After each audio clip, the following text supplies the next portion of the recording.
Rice teman-teman ya, datang sudah sampai di Makassar.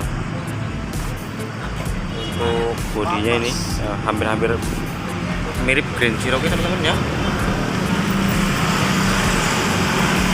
Ya, ini pemasangan variasi teman-teman. Ya, kita lihat dalamnya ya.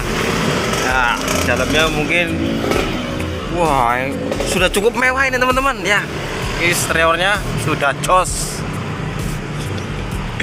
Sudah bagus nih kalau kita ngelihat ininya. Ini ambil yang Matic teman-teman ya. Toyota Rice ya, kini hadir di Makassar teman-teman.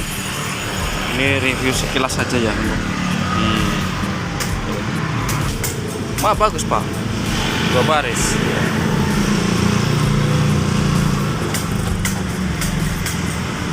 Ada juga tuh Daihatsu apa yang namanya Rocky-nya juga tuh. Rocky. Iya. Iya. Bagus ini. TV-nya udah juga udah bagus sih. Iya, bagus.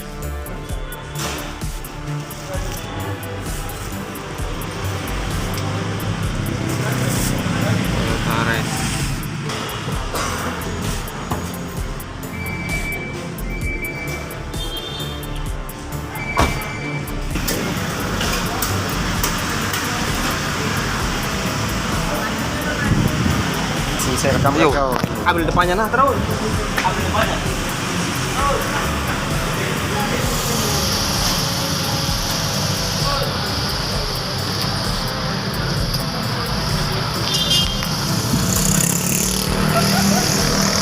Ya, norak banget sini mas.